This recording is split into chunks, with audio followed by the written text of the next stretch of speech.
안녕하세요. 저는 40대 초반 주부입니다. 이렇게 익명으로 누군가에게 털어놓을 수 있어서 조금 안도되네요.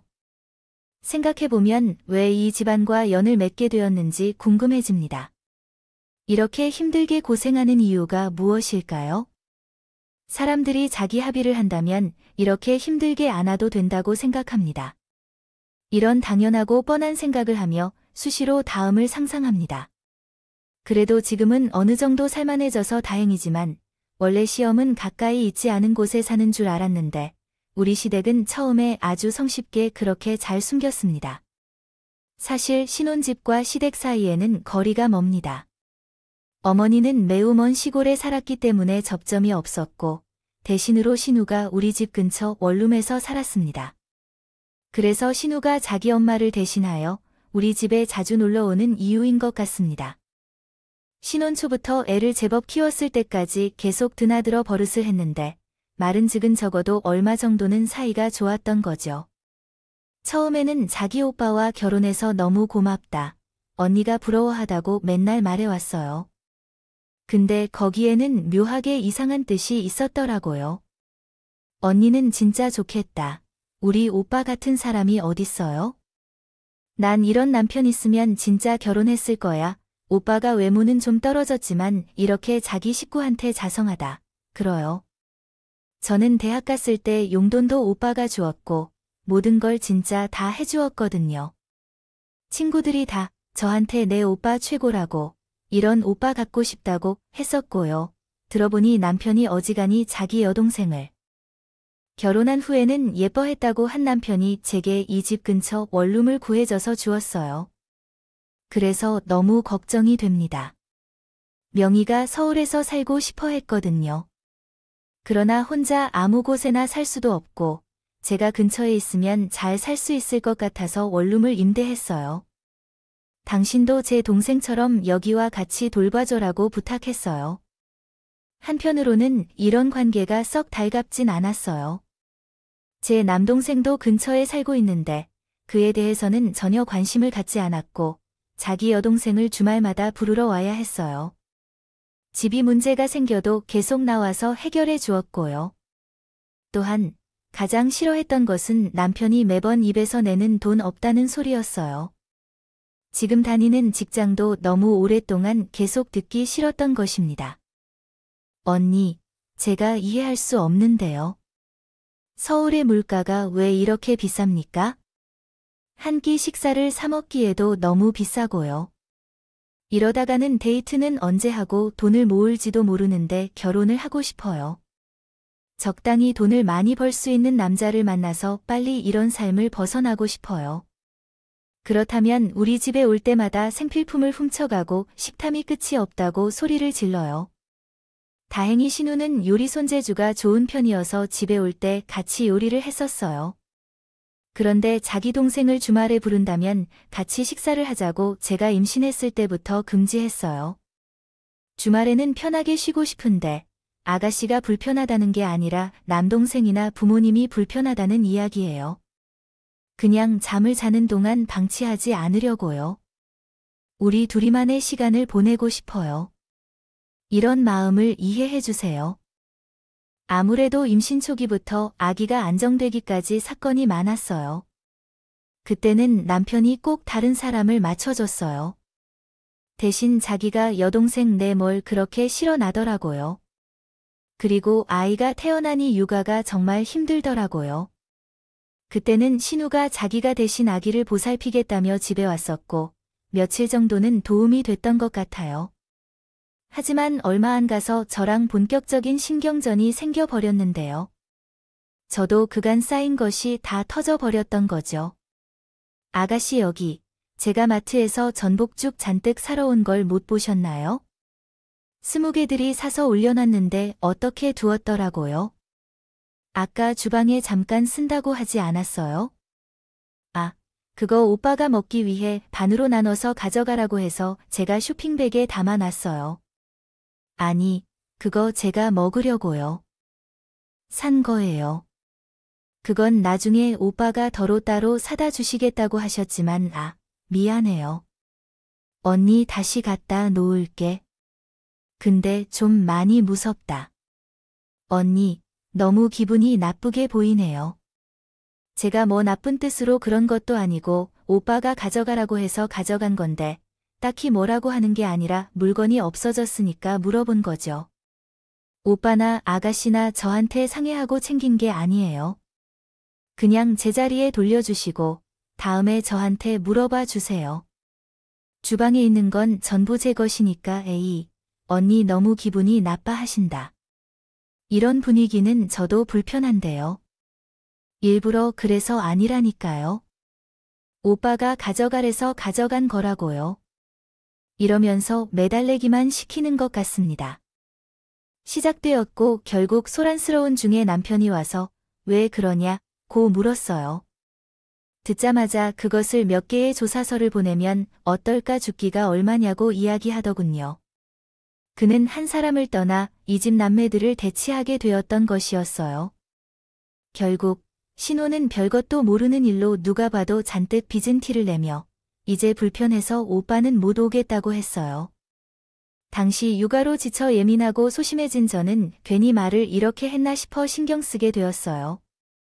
그러나 돌아보면 우리 남편은 우리 가족에게 딱히 예의를 차리지 않았었어요.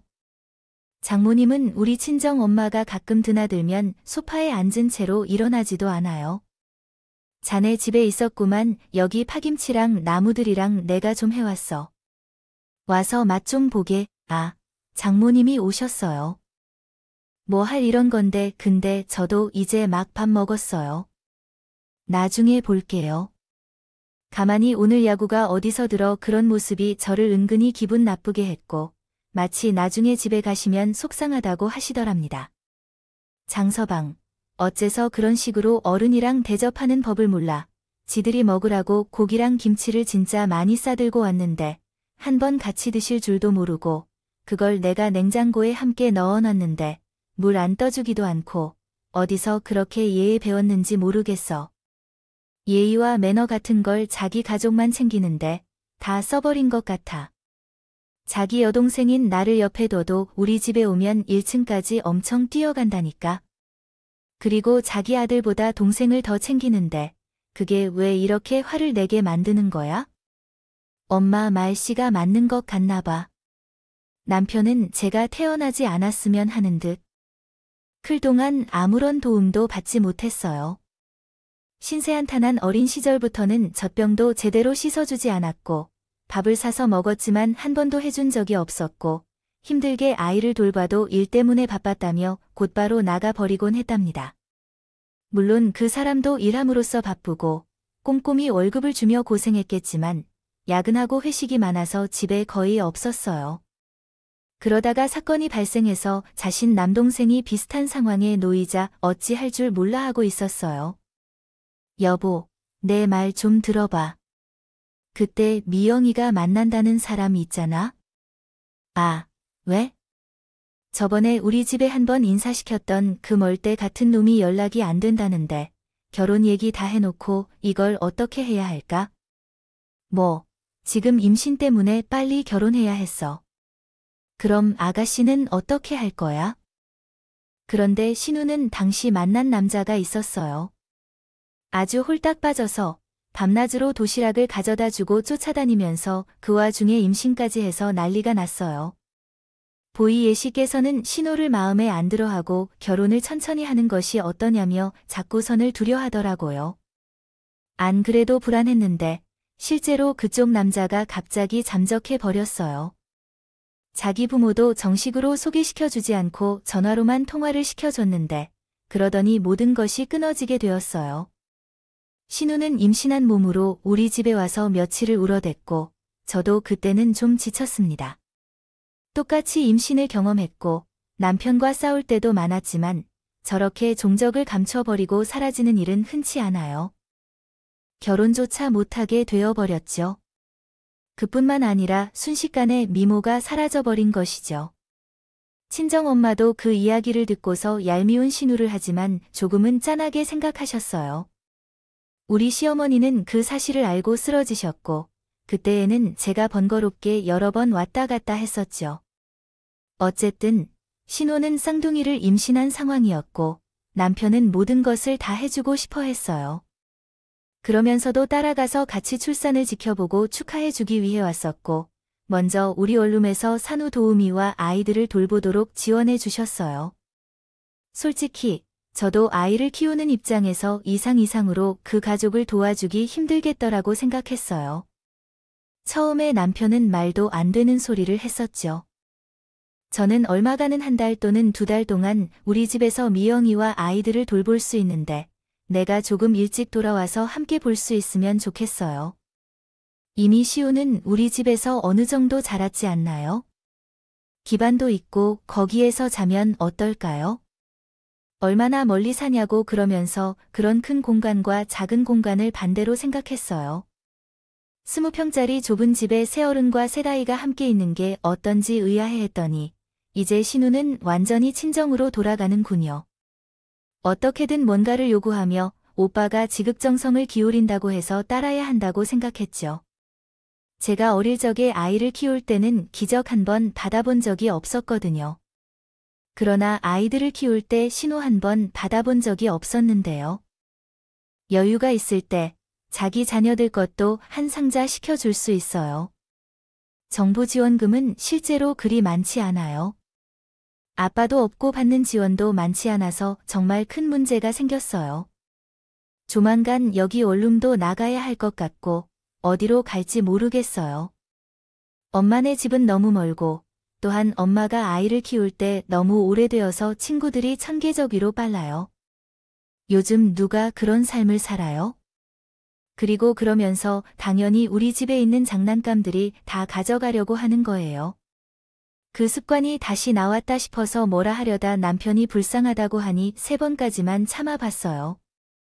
하지만 얄미워지고 정말 울분이 일어나서 당신 내 이야기 좀 들어줄래요?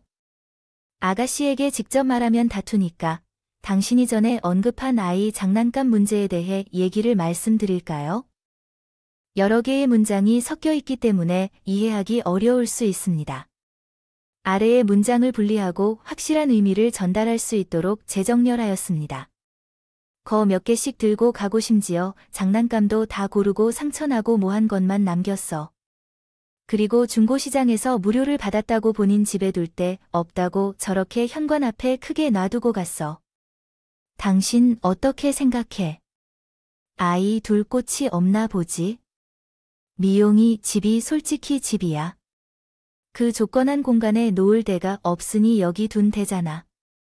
여기가 뭐 아가씨네 뭐 여분으로 있는 별장 같은 곳이야. 시우도 방 잡고 물건 놔둘 데가 없어서 내가 수시로 정리해야 돼. 내가 왜 아가씨랑 살림을 같이 하는 기분을 느껴야 돼. 남편은 왜 이렇게 피곤하게냐면서 저더러 치사하게 굴지 말라는 거예요. 저는 한 번은 또 부딪힐 수 있다는 생각을 하며 가로 세웠어요. 그러다가 결사히 졌고 남편은 도저히 모르지 못할 상황이 발생했어요. 저는 친척 여동생에게 주려고 창고에 보관해둔 유모차를 발견했어요. 그 유모차는 100만 원에 구입한 것인데 당시 남편은 매우 화를 내셨던 기억이 나네요. 돈이 썩어나냐? 왜 그렇게 비싼 걸 샀냐? 며 길게 날뛰셨던 기억이 나요. 하지만 전 아이를 키우기 힘들게 낳고 키우다 보니 이런 비싼 물건을 다시 사용할 기회도 없어져서 아까워서 세심하게 청소하고 보관했어요. 당연히 돈을 벌어들일 수도 없어서 아쉬웠지만 그래도 벌룬 친척 여동생의 결혼이 미뤄지고 있다는 사실을 알게 되었어요.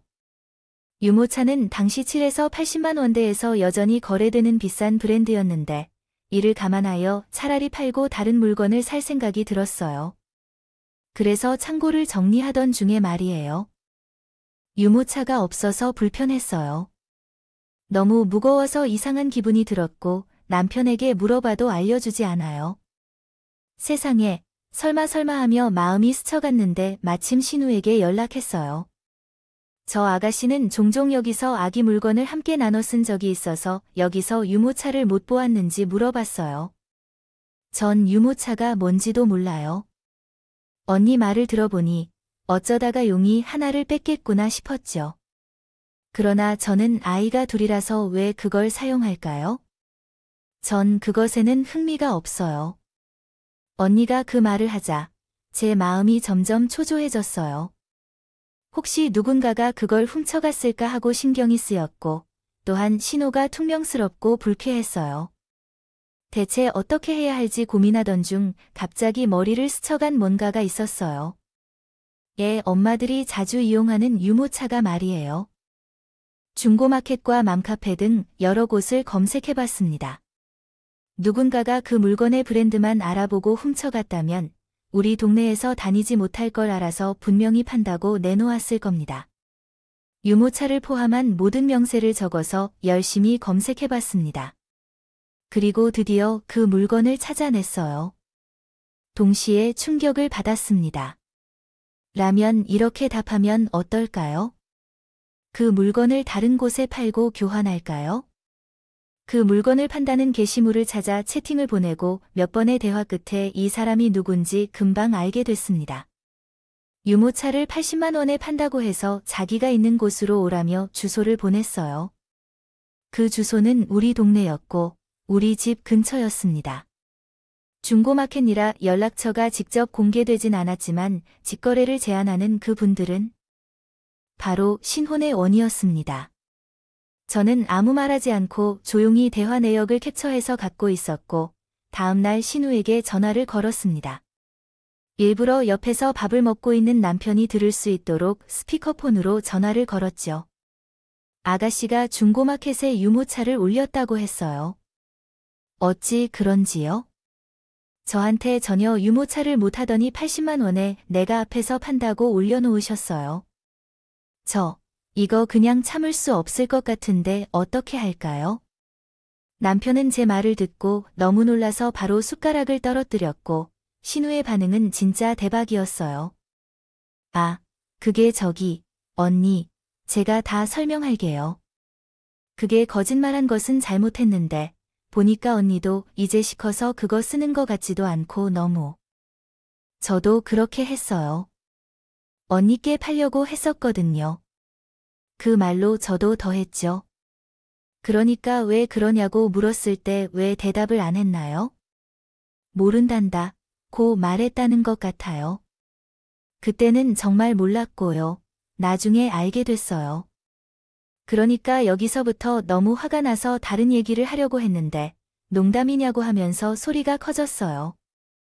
남편이 가로막아 말리다 전화를 끊게 했어요.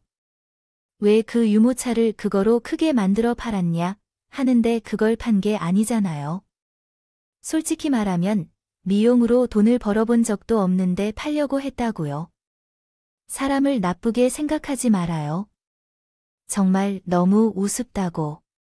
전에 자전거가 누가 훔쳐갔을 때 얘기한 거요.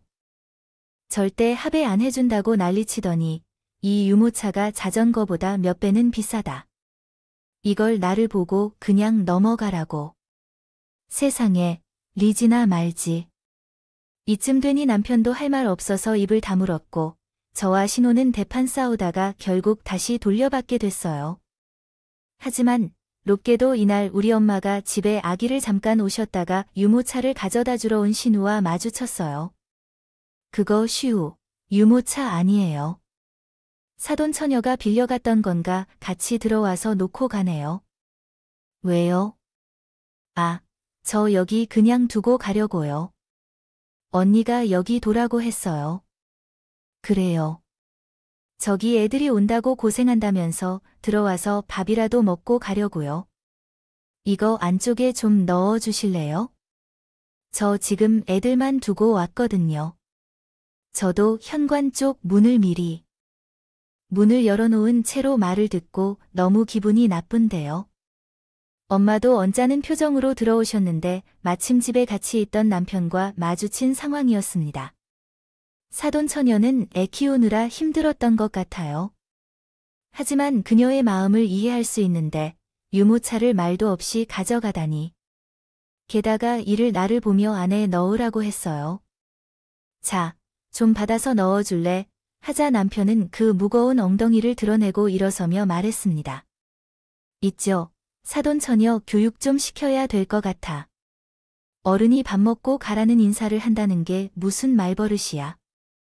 이 정도면 자기 새언니는 얼마나 우습게 보일지. 심재의 관장은 직시조차 하지 않고 그냥 던져두고 사라지는데 나 그녀한테 아예 말도 안 하는데 기분이 너무 안 좋아서 이렇게 되었습니다. 마리아, 남편은 그 순간에는 묵묵히 가만히 있었고 엄마는 당당하게 나가셨었어요.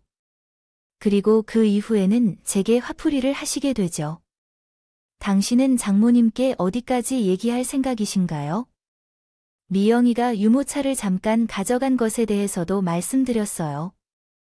어떻게 내 여동생을 두고 그러한 험담을 하실 수 있냐고 이야기하며 그냥 지켜보고 있어서 나는 진짜 기분이 나빠. 당신, 지금 장난하시는 거야? 이 상황에서 지금 누구가 잘못하셨다고 생각해요? 까딱하면 내가 아가씨고 훔쳐 팔려다가 걸려 잡힐 줄 알겠다. 그리고 나는 지금 아가씨와 함께 부잡한 상황에 대해서 따지고 싶지만 참고 있어. 헛소리 하지 말고 사람을 쉽게 긁지 말고 조용히 있어라. 나는 뭘 잘못했다고 미용이라고 해서 말도 안 돼. 어린이를 키우는 것도 힘들 수도 있지. 뭘 알아?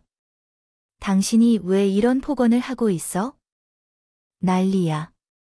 얼씨고 아이를 키우는 게 얼마나 어려운지. 자기 아들을 잘 키워주는 척하면서 남자는 다 부인에게 맡기고 밤낮으로 술을 마시러 다녔어요.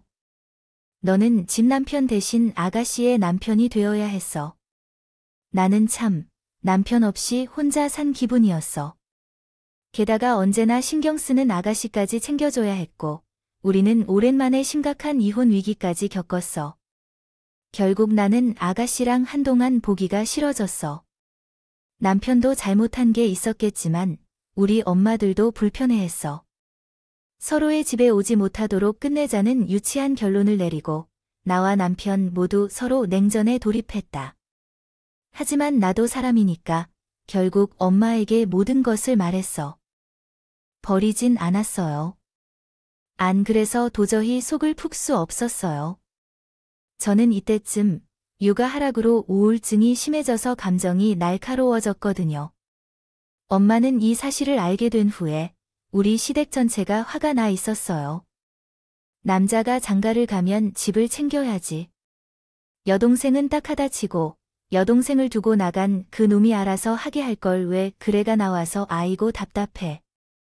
이래서 남의 집 귀한 아들과 그 집 기둥은 뽑아오는 게 아니야. 진짜 너무 싫어. 엄마 애만 아니었으면 그만 살고 싶을 정도야. 어느 쪽이 미안모인지 나는 헷갈려. 우리 집에 신호 무엇 했더니 또 지가 뭐 반찬이랑 이것저것 사서 신혼에 가고 집에는 늦게 들어온다니. 왜 두 집 살림을 하는 거냐고. 엄마는 이 모습을 안타깝게 생각해. 며칠 후에 친정으로 불러달라는 사람이 있었어요. 내 남편에게 의지하고 무엇을 할까 생각하지 마. 남자들은 한번 그런 상황에 처지면 천재 같은 주변이 오기 전까지 잘 변하지 않아. 이모도 그런 남자를 만나 고생했다고 해요. 기분은 내가 챙기는 게 중요하다. 이 돈을 받아 엄마 앞으로 예금으로 넣어두었던 거야. 역시 치료 중에 최고 치료는 금융치료라고 엄마에게 예금 관련한 3천만 원 정도를 받았어요. 쉬었던 마음을 달래기 위해 돈을 용돈으로 쓰라고도 하셨어요. 이 돈으로 내가 하고 싶은 걸 배우며 사업을 시작하고 싶으면 하고 여행 가고 싶으면 가도록 해. 결혼해도 여자는 자기 돈을 가지고 있어야 해. 남자한테 기죽을 일이 없는 거예요. 어쨌든 이거 너에게 넘기겠으니 일은 내가 알아서 해. 이 돈을 받아들이고 나서 처음에는 입이 벌어지며 웃음이 터졌는데 그 이후로는 고민이 들었어요. 무엇을 해야 할지, 어떻게 내 기분을 풀까 고민하다가 중고차 9인승 자리를 살까 생각이 들었어요. 왜냐하면 한동안 바람 못 쐰 지도 오래되고 남편과 태국 여행 갈 때도 망할 놈의 신우가 같이 있거든요. 차라리 운전을 배워서 나중에 혼자 다녀보고 싶었어요. 엄마, 남동생, 아빠를 다 태우고 우리 아기와 짐도 싣고 어디든 금방 여행도 자주 다니면 너무 좋겠다고 생각했어요. 결혼 전에 취미로 배운 악기도 있고 짐도 많다 보니 제 개인용 차는 클수록 좋을 것 같아요. 우리 집에는 원래 남편만 있었고 저는 따로 움직일 수 있는 방법이 없었어요. 주장은 겨우 공간 허가를 받았고 그래서 드디어 차를 구입했습니다. 남편도 이 사실을 알 수밖에 없었기에 어쩔 수 없이 말했어요. 엄마가 주신 돈으로 사는 거라고 하니 뭐가 할 말이 있을까요? 어차피 저와 이미 사이가 안 좋아서 말도 별로 안 하고 있었고 크게 신경 쓰지 않는 것 같더라고요. 그래서 차가 나왔고 우선은 엄마와 남동생까지 태워서 가평에 왔다 갔다 해봤어요. 적응이 안 돼서 약간 두렵기도 했지만 그래도 무사히 잘 다녀왔고 너무 신나서 프로필 사진을 올리기도 했어요. 근데 이걸 본 사람이 있었는지 모르겠어요. 조용하던 신우가 다시 조금씩 연락을 해오는 것 같아요. 언니 차를 새로 샀다고 들었는데 너무 좋아 보인다. 멋지다 하면서 다시 연락을 치길래 그냥 말을 잘라버렸어요. 그런데 하필 진짜 같은 신우가 얼마 안 남은 시어머니 칠순을 맞이하여 머리를 건지러 오는 거예요. 언니, 다른 것도 아닌 우리 엄마 순이 아니냐며 여행 가고 싶다고 하시더라고요. 밥이나 다른 것들 다 쓸모없고 2박 3일 정도 국내 여행을 하고 싶어 하신다고 했답니다. 차 한 대밖에 없는데 어떻게 여행을 할지 말하다가 저는 퍼뜩 이게 무슨 일인가 했어요. 남편 차를 타보고 싶었어요. 4인용이고 그럼 제 차를 탈 생각이라 생각했더군요. 아니나 다를까 지금 오빠의 물건들을 것처럼 생각하는 신우는 그렇게 여기고 있었어요. 엄마 칠순이만큼 기분 좀 내게 이번에는 언니가 같이 좀 도와줘요. 그거 9인승 자동차세 남쪽으로 언니랑 오빠 앞에 타고 뒤에 나랑 애들까지 카시트에서 태우면 너무 좋겠지요. 여기서 저는 머리를 쫙 굴려보고 다시 스트레스가 올라오는 판에 신우가 운전을 번갈아 가라 하자 자기도 하겠다며 자꾸 설득을 했어요. 심지어 다음날 어머니한테 간만에 전화도 걸렸답니다. 신우한테 얘기 다 들었다고 하면서 기대하고 있겠다. 아들, 딸과 손주들이 여행 가는 거 너무 오랜만이라서요. 말이죠. 그래서 울며 겨자 먹기로 어쩔 수 없이 이 여행을 실행하게 됐어요. 말하길, 칠순이라고 하니 딱 한 번만 죽은 척하고 그냥 흘려보내자. 그 뒤로 다시 얼굴을 안 보고 살아야지 하면서 다녔어요. 이후 함께한 여행에서는 예상외로 신우가 자기가 인간으로서 해야 할 몫을 하더라고요. 자기랑 애들 밥값도 내고 밥도 또 사고 말이죠. 이 당연한 일을 예전에는 안 했거든요. 맨날 얻어먹고 갖다 쓰고 우리가 내게 하고 뻔뻔하게 뒤에 물러나 있는데 뭔 바람이 불었던 건지 사람이 조금 달라졌다 싶었어요. 어머니 생신 때 들어가는 여행 경비도 전부는 아니지만 자기가 일부 부담한다면 봉투를 주더군요. 단지 오며 가며 운전은 자기가 반반씩 하겠다더니 그건 한두 시간 가다가 말랐어요. 쌍둥이들이 자꾸 자기 엄마를 찾고 울어대니 현실적으로 어렵더라고요. 2박 3일간 수녀도 여행을 어찌어찌 다녀왔고 저도 오니까 완전히 몸살이 나 버렸어요. 예상외로 신우랑 싸울 일이 없었고 단순히 제 체력이 부족했습니다. 우선은 저와 아이들을 먼저 내려준 남편이 나중에 신까지 내려주고 늦게 들어오더라고요. 그리고 다들 씻고 완전히 잠에 푹 빠지고 다음날 저는 아이들을 등하시키려고 주차장에 내려갔는데 제 차가 앞만 봐도 안 보이네요. 이걸 마지막에 주차하고 올라왔던 남편에게 전화를 걸어봤죠. 당신 지금 어디야? 여기 카니발이 왜 없어? 어서 주차를 해두고 올라왔던. 지금 신우랑 나가야 돼. 차가 없네. 가까운 거리인데 그냥 걸어서 가면 되지. 뭘 차를 써 나중에 찾아줄 테니까. 오늘은 그냥 가야겠다. 왜 말이야. 내 차가 있는데. 그건 내가 알아서 할게. 뭘 찾아준다는 거야? 어제 두고 왔어. 그래서 남편은 곤란한데 자꾸 말이 없더니 그냥 걸어가면 안 되냐는 거예요. 당신 차는 끌고 가놓고 뭔 말이야? 나 오늘 차 쓸 때 있어. 이걸 내가 왜 물어봐야 돼? 내 차인데. 당신이 설마 내 차 누구에게 빌려줬어? 이렇게 물으면서도 저도 모르게 불안한 예감이 들었고 남편은 우물쭈물하다가 겨우 대답을 했어요. 아이, 그게 미영이가 빌려달래서 오늘부터 자기 친구들이랑 3일 정도 또 여행을 간다나 봐. 그런데 이런 수가 좀 있어서 차가 딱이라고 하더라고. 나중에 올라오면 바로 여기 주차해 는다고 했어. 그렇게 알고 좀 봐주라. 저는 이때 머릿속이 혼란스러워지더라고요. 당장 차를 여기 끌고 와서 다시 놔둬라 해. 지금 당장 나를 진짜 쫓아가서 다 뒤집어 엎어버리고 박살을 낼 거야. 빨리 가져오라고 해. 아니, 당신 왜 그렇게 무서운 말을 해? 미영이가 남이야. 아이들 고모아 쌍둥이들을 데리고 답답해서 지인들이랑 바람 좀 쐬러 온대. 그게 잘못이야. 오늘 갔다가 토요일에 온다니까 그때까지는 신우랑 그냥 걸어서 등하원 시키라 해. 일단 오빠가 있으니 저딴 여동생이 나타나 나를 이렇게 괴롭히나 싶더라고요. 심지어 저들로 너무 짜증나게 곤란한 거예요.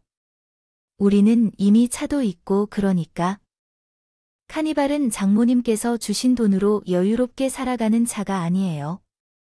쌍둥이도 이제 어느 정도 크고 미용은 혼자 다니기 힘들어.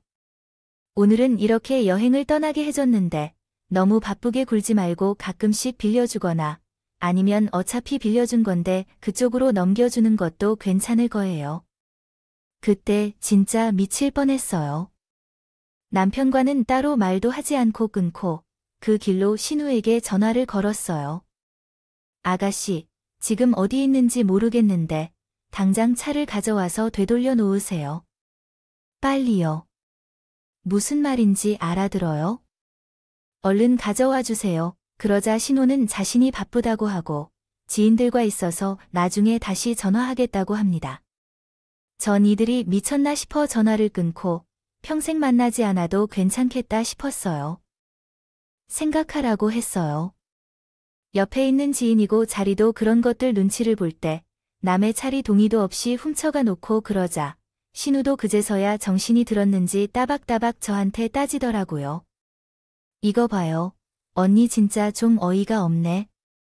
아침 일찍부터 전화해서 저도로 바로 차를 가지러 오라면 제가 어떻게 가요? 훔쳐요 뭐려? 이거 오빠가 저한테 준 거예요. 그 오빠가 애초에 주인인 나랑 아무런 얘기를 한 게 없는데 주면 그게 아가씨 거가 되는 거예요. 아니다 말해 이상하네. 오빠가 아가씨를 줬다고요? 그 차 아가씨도 가지래. 그게 아니에요. 잠깐만요 얘들아. 잠깐 있어봐. 나가서 통화 좀 할게. 그러더니 신우는 막 폭포처럼 말을 쏟았다. 더구나 이 차는 중고로 샀으니 그 돈도 많이 주고 산 거야. 또 언니가 돈을 들여준 건 아니잖아. 사도들이 살주신 거라면서 그렇게 쫓겨나가는 것도 아닌데 왜 사람을 이렇게 숨막히게 해? 언니는 항상 그런 식으로 이상하게 행동하면서 사람을 비참하게 만들어. 또 이상한 피해의식을 붙여놓고 있어. 정말 이 아이는 들어도 안 되겠다. 구제할 수 없다는 생각만 들어. 게다가 난 왜 그렇게 따지고 붙이는 거야? 여행 가서도 언니를 대접하고 밥을 사주고 운전도 맡겨주었는데 그런 것은 다 잊었나 봐. 나도 적당히 물러가다가 돌려줄 거야. 원래 내가 원했던 차는 아니에요. 누가 그런 차를 애걸복걸 갖고 싶어 한다고 생각해? 참님께서 말씀하신 대로 원래 갖고 싶었던 차는 우리 메인이었어요. 그 차는 외제차였고 신혼집을 얻을 때 남편이 강요하며 샀던 거예요. 영업용으로 사용해야 된다며 솔직히 허세 부리기 용도로 산 것이고 할부도 아주 오랫동안 낼 계획이었죠. 당연히 남편은 그 차를 여동생이라도 아무리 막 주더라도 그냥 줄 수 없었을 거예요. 저한테도 물론 온전히 못하게 했거든요. 하지만 저는 너무 화가 나서 치 비싼 차는 절대 안 된다고 생각해요. 우리 엄마가 돈 주고 산 내 중고차를 여동생한테 넘겼잖아요. 오빠가 자기 차는 안 된다며 카니발을 타라고 했어요. 그래서 받아서 여기로 끌고 온 거라고 하죠. 저도 이 차를 좋아하지 않아요. 그러니 언니가 생색낼 만한 것도 없고요. 저는 여기 멀리 와 있거든요. 갈 때 갈 테니까 전화 안 하라고요. 마요, 그 고 전화를 끊다 어디 이걸 끊어요.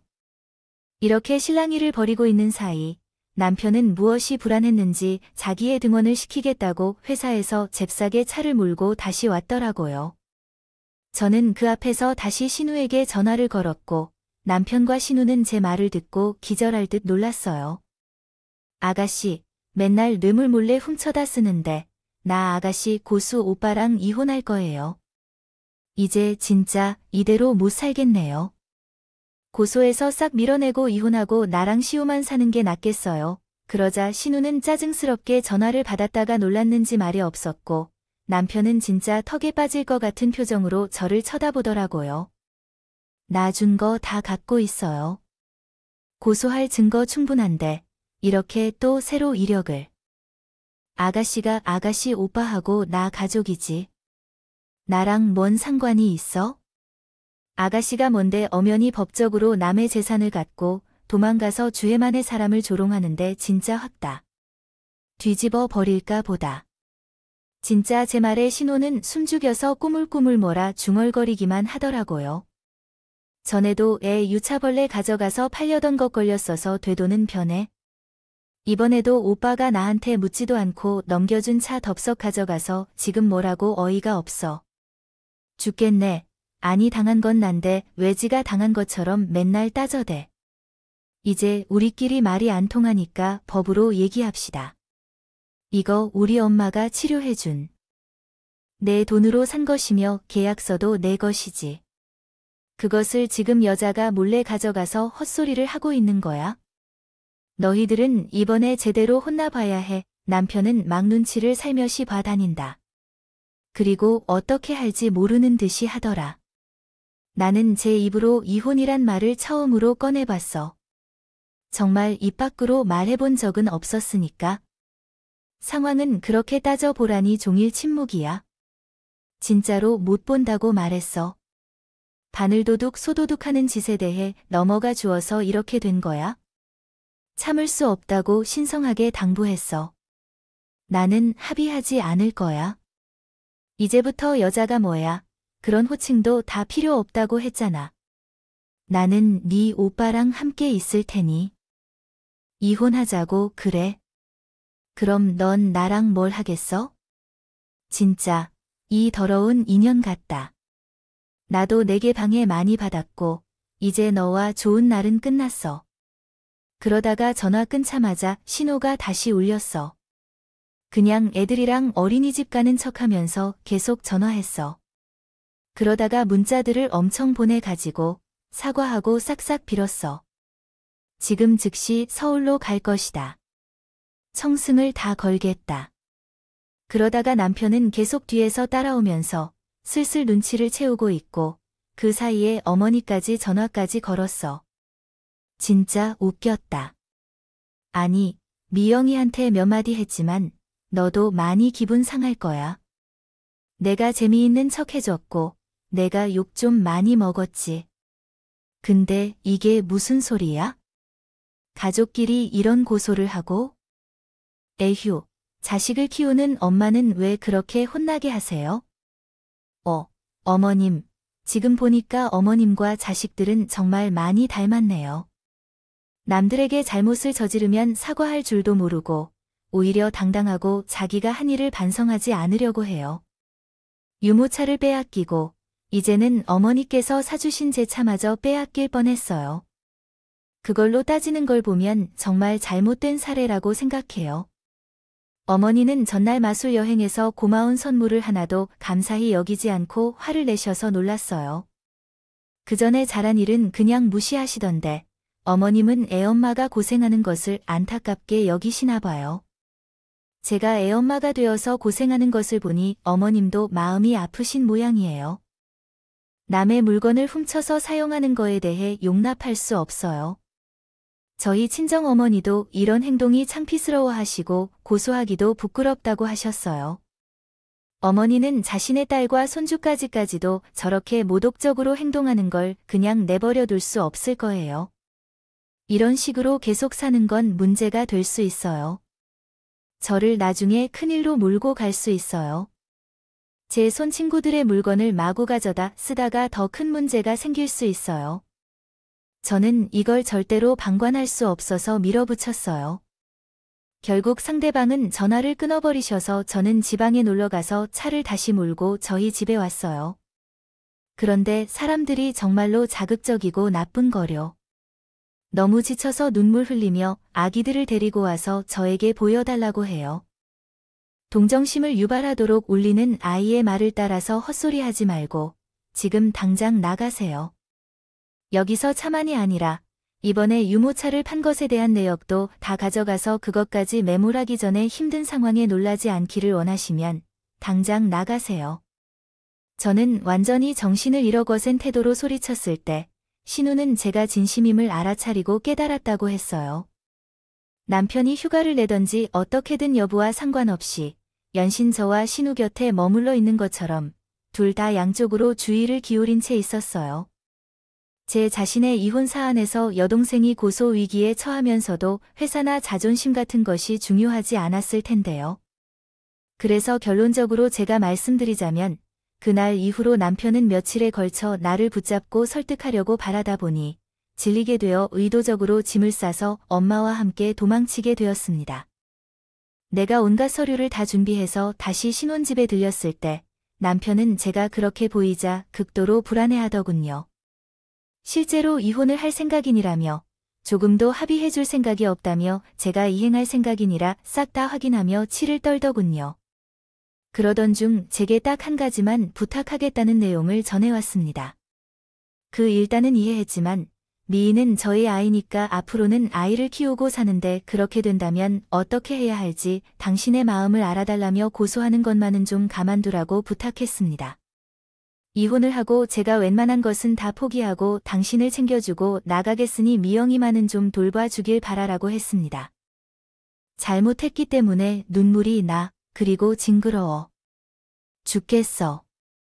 그 미친 여동생 때문에 우리 가정이 완전히 망가졌으니 최대한 빨리 나 자유롭게 하고 싶어. 나는 내 목을 꼼꼼하게 물리고 있지만 양보 없이 어려울 것이다. 이와 같은 상황에서 중도 이혼 시 재산 분할이 이루어지면서 모든 것을 내 편으로 끌어당겼고 그것으로 마무리했다. 남편이 한 번 폭발하고 이 정도까지 갈 줄 몰랐다며 길게 날뛰었다. 제게 결혼하여 자신의 편안함을 추구하고 모든 것을 제게 맡겼는데 여동생들이 쓰러지잖아. 그리고 덤으로 나도 빨리 맞벌이를 하라고 했는데 갑자기 이혼해서 빈털터리가 되니 기가 막혔겠지. 만약 당신도 불만스럽다면 소송을 걸어봐. 그렇게 소송해라. 소송으로. 계속해서 봤을수록 난 아가씨가 한 짓거리를 끝까지 생각하게 되어 더욱 분노하지만 이를 크게 만들어 더 비참해지고 싶다면 해보라고 생각해요. 그런 식으로 결국 집값이 5억 돼 있는데 남편은 한 1억 정도만 챙기게 됐어요. 저는 남은 금액을 전부 챙겨서 아이를 돌보고 친정에 들어왔어요. 재산 분할도 적절히 잘 받은 것으로 얼른 새 집을 알아보고 있어요. 이 동네에서 아이들을 키우면서 서로 얼굴을 보게 되는 시댁 사람들도 있고 이혼하게 되면 무엇보다도 신우도가 근처에 살고 있어서 모습을 보기 싫어서 친정 근처의 소형 아파트를 찾고 있는 중이에요. 남편은 정말 하나도 없이 결혼 생활을 5년 동안 살아가게 된 입장이라고요. 너무나 억울하다고 했지만 달릴 수가 없었어요. 그래 봐야 저는 증거들이 밀고 더 자로 뜯을 것이라 했더니 이 말고 더라고요. 결국 신우는지 엄마한테도 엄청나게 욕을 먹었던 모양이에요. 남편은 원룸을 얻으려다가 갈 곳이 없어서 시골에 있는 시댁에 가려고 했는데 어머니가 난리를 쳤군요. 엄마는 저렇게 있을 것도 속 시끄러운데 지 오빠 이혼까지 시킨 거라고 화병 나 죽겠다고 난리야. 집에 애들 끌고 들어오지 말라고 어디 알아보라고 하셨어요. 근데 어떻게 그래 하영아 이러고 얼마간 마찰을 심했다가 결국 자기 딸이니 더 내칠 수도 없고 남편과 신우는 시골 시댁으로 애들을 끼고 들어갔다 들었어요. 그게 제게 들은 마지막 소식이었고 내 아버지에게 애는 이제 가능한 한 자신을 감추고 살고 싶어요. 현재 살고 있는 생활에 지친 애를 내뱉고 싶을 정도예요. 조카들과 그 아빠가 행복하게 산다는 생각이 위압스럽고 우리는 평생 그런 행복을 찾지 못할 것 같아요. 어쨌든 이 지루하고 지치는 삶을 벗어나게 된 것은 참으로 다행이라고 생각해요. 빨리 새로운 집을 찾아 즐겁고 새로운 환경에서 살고 싶어요. 여기까지 제 이야기를 들어주셔서 감사합니다. 모두 건강하세요. 오늘도 이 채널에 와 주셔서 감사합니다. 더 나은 이야기로 찾아뵙겠습니다.